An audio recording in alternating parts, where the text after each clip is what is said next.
This is madness! Madness. This is Garbage Day! Unfortunately, it's required by law that any YouTuber who talks about history and media has to talk about 300, even a little channel like mine. But I am cheating a little. This won't be a litany of all the sins 300 committed against the historical record. You can find plenty of that around the internet. Well, okay, maybe I'll do that a little. It's like eating just one potato chip, or, in this case, making just one ancient Persian black. But first, let me talk about one of my pet peeves as a historian. The saying, history is written by the winners. For starters, it's not always true. There are tragically examples of societies like the Carthaginians or the Incans, whose destruction at the hands of their conquerors was complete enough that we know little for sure about their story in their own words. But history also has a few examples, like how there's this book that preserves the thoughts and writings of a people who had been conquered several times over. You may have even heard of it. And honestly, the Spartans themselves are kind of an exception to the rule, in the sense that they're still celebrated today, but they weren't exactly the winners in the long term. But we'll get to that. The saying also reveals a sort of extreme, lazy skepticism toward history that confuses its complexity with absolute uncertainty.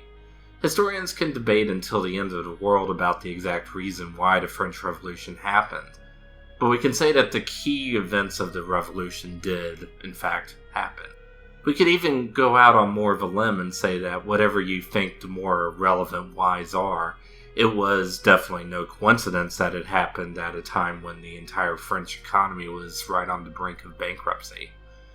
It's useful to question and challenge sources and biases, of course, but if you go too far, you'll end up like that guy who argues that the entire early Middle Ages never happened. I think a similar but more useful proverb to replace it with would be, facts never have to get in the way of historical myth-making. And few things prove this point better than the myths about Sparta through the ages. We know 300, both the movie and Frank Miller's graphic novel that it's extremely closely based on, presents an idealized view of the Spartans. However, it wasn't alone in that. So did the movie 300 Spartans. So do most modern views of the Spartans as the perfect warrior society. And so too did the Spartans' own contemporaries in ancient Greece.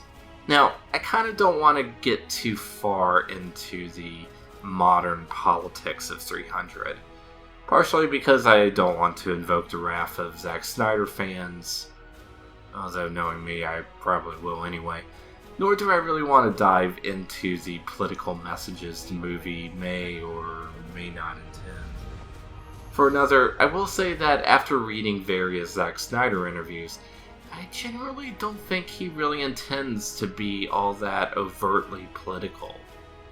He's just drawn to, a certain aesthetic, you might say. Frank Miller, on the other hand. Anyway, if we're going to talk 300 and historical myth-making, let's talk about what we do know about ancient Sparta first. It's hard to say much because a vast majority of our written evidence about Sparta comes from Athenian writers. This isn't to say that the Spartans didn't have much written literature on their own. Sparta was actually, believe it or not, renowned for its poets. But because Spartans wrote in the Doric dialect of ancient Greek, which had died out by the Middle Ages, very little Spartan literature has actually survived.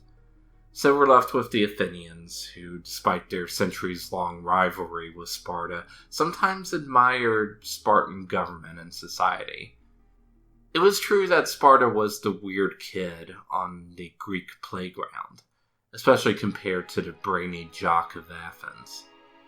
It was the only city-state in Greece whose monarchy survived by the classical age, unless you count Macedon off in the fringes of the Greek-speaking world.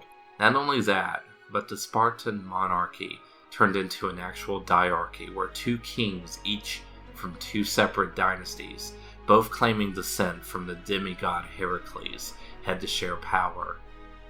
Here's a quick rundown of the government that would probably leave out a lot of nuance and hopefully not too many key details. Just beneath the diarchy was the Gerousia, the royal council, who were selected from the Spartan aristocracy and helped the king with legislative and judicial affairs. Next down the ladder was the Ecclesia, the popular assembly, which was open to all male citizens. So yeah, not really a popular assembly by modern standards. It could not propose or change legislation, but it could vote on whether or not laws would be passed. Plus, they had some power over foreign policy. It's not exactly clear how much. And they did have a say in constitutional crises, like disputes over the royal succession. Then there were the Ephors. No, they weren't hideously deformed, perverted priests. In fact, they were something of an executive cabinet that was elected by members of the Ecclesia. Apparently, they were meant to be a check on the diarchy with some authority over pretty much all aspects of the government, especially foreign power. So, making one of the most genuinely Republican branches of the Spartan government a cabal of creepy, hollow, undead priests who stand in the way of doing the right thing is kinda interesting. Yeah, let's go with interesting. Sorry. Where was I?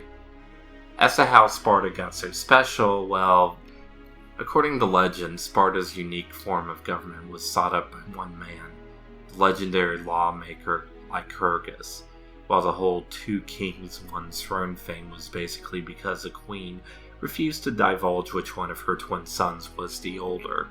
However, being a spoilsport like most historians, Nigel M. Kinnell theorized that it was the end result of a series of reforms after Sparta had conquered and annexed the large neighboring country of Messenia and had to deal with the problem of how to allocate all that freshly conquered land.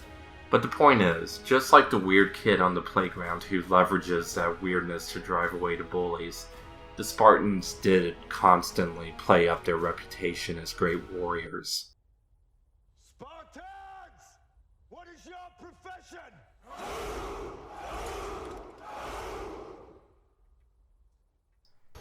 The thing is, though, they kind of weren't.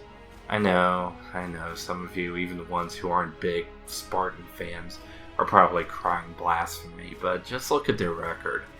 They completely took over the kingdom of Messenia early in their recorded history, and they eventually won the Peloponnesian War against Athens and its allies. But they also ducked out of the wars against the Persian Empire, leaving leadership of the war effort to the Athenians. And then they were completely shattered by Thebes at the Battle of Leuctra in 371 BCE. Nor were they able to resist the Macedonians when they practically took over Greece. Despite that mixed record, though, some Athenian writers like the philosopher Xenophon admired Spartan society. And Socrates and Plato were in no small part inspired by the Spartan approach to government when it came to their own political theories. If you know the broad history, it is interesting seeing Athenians play Sparta such compliments. Kind of like seeing Superman as Clark Kent writing a series of editorials praising the scientific ethics of Lex Luthor. But it was probably no coincidence that the same people who loved Sparta's flavor of regime also loathed Athens' commitment to democracy.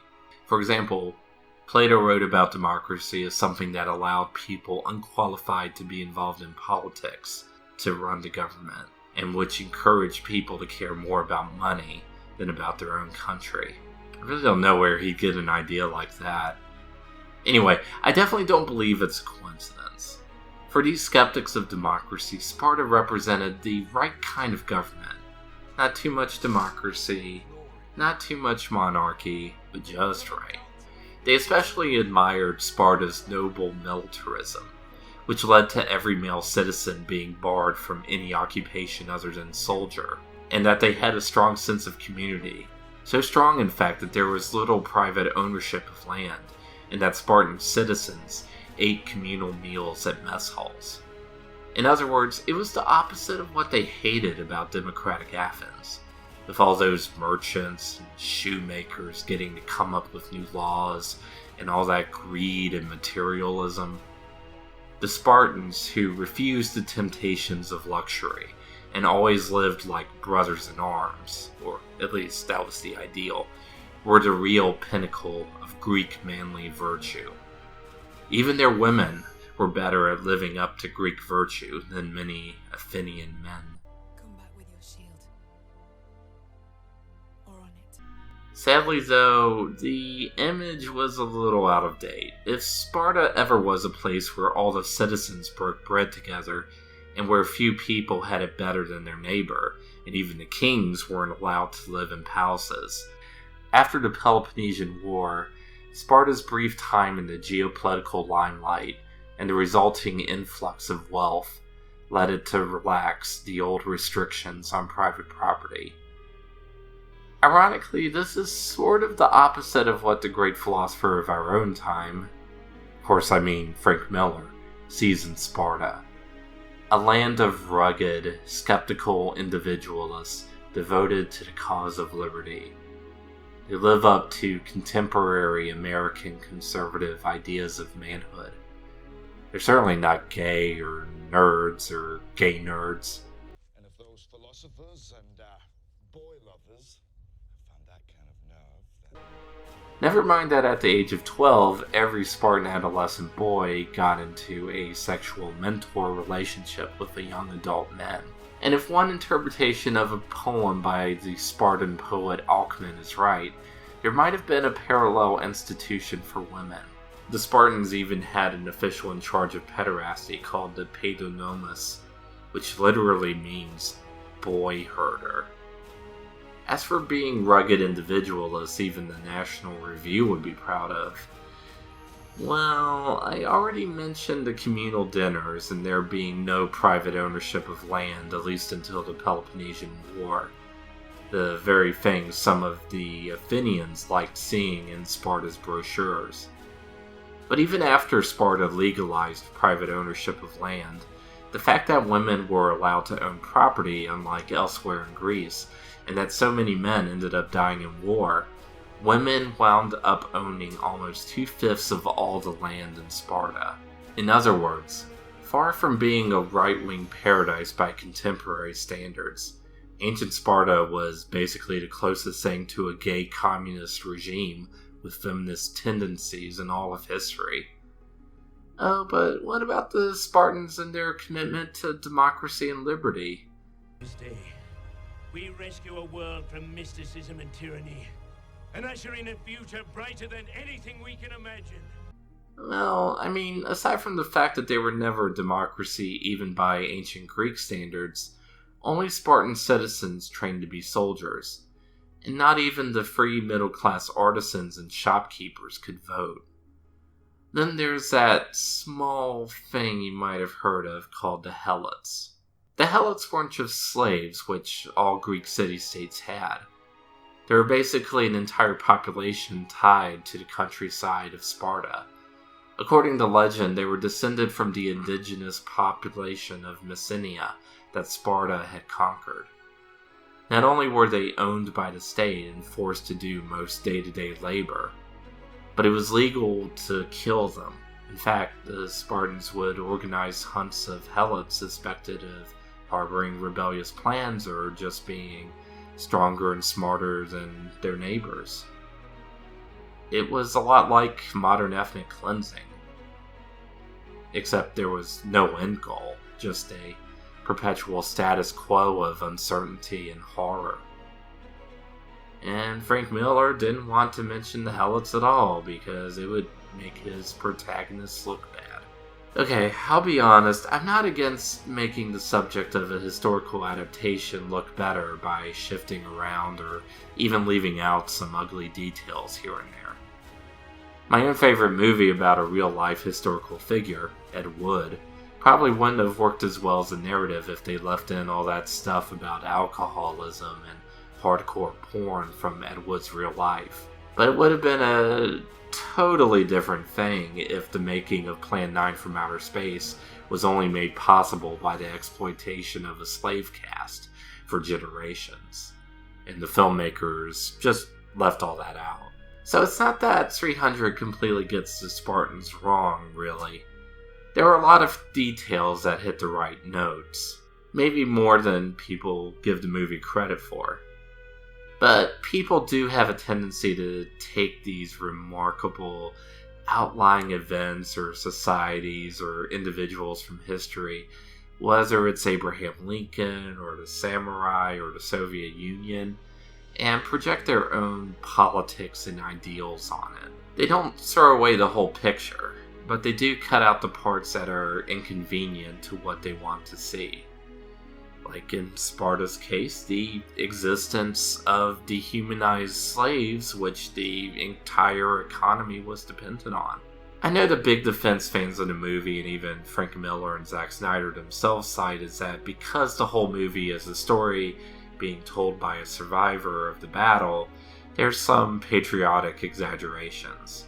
Hence why the Persian Emperor Xerxes is the most fabulous black guy until RuPaul, why orcs have been recruited in the Persian army, and why Ephialtes, the guy who betrayed the Spartans, is depicted as hideously deformed, which he isn't in any of the historical accounts.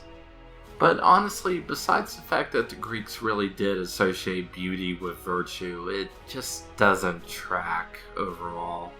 Just like how the Spartans would have responded to being called a boy lover with a shrug and a, "Oh, why aren't you?" Ancient Greeks didn't pay that much attention to skin color, and wouldn't have seen Xerxes as a half-naked black glam giant any more than the American colonists would have seen George III that way, as Robot Chicken brilliantly pointed out. What the Persians in the graphic novel and the movie do depict is the really old idea of East versus West. This attitude has been described as Orientalism by the famous scholar Edward Said, but it is a very old notion that has received comment before him. The idea is that the West is associated with freedom, manliness, and reason, while the East is seen as filled with tyranny, effeminacy, and superstition.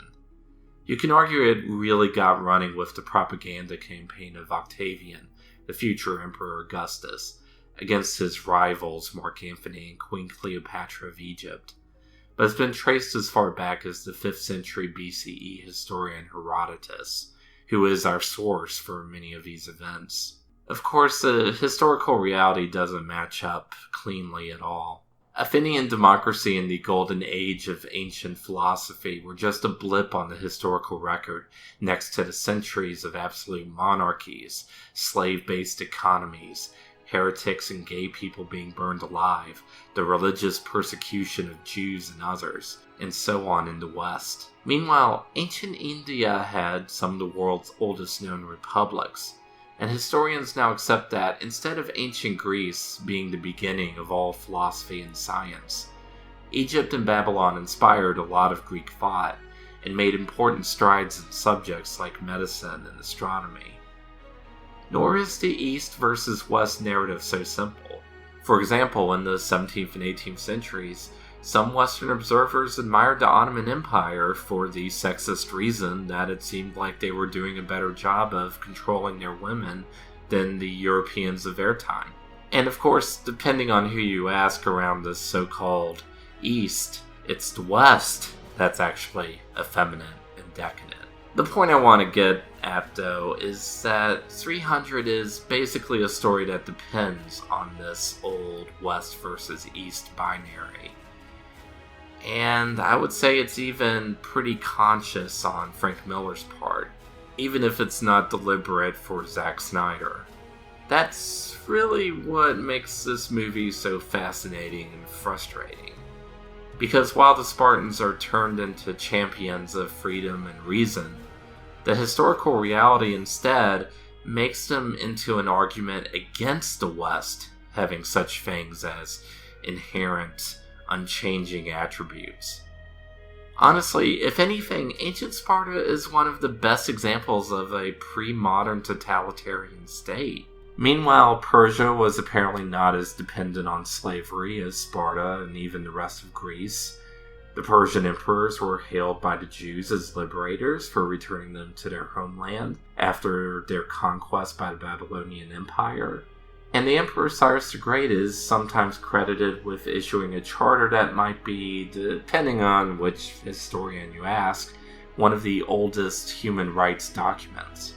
Anyway, 300 is one of those experiments in history and art that may hit many of the right notes, but in the overview, the song has only a little to do with Sparta's history or even what Sparta meant. Going back to Ed Wood, that film tweaked a lot of the facts and looked at his life through rose-colored glasses, but the movie still manages to catch a glimpse of a greater truth of who he was and what he was trying to be, beyond just the cold biographical details. 300, though, no matter how many badass quotes it has from the source material, just says more about Frank Miller's politics than it does about Sparta. Join me next time when I look at a movie that examines East versus West from a quote-unquote East perspective.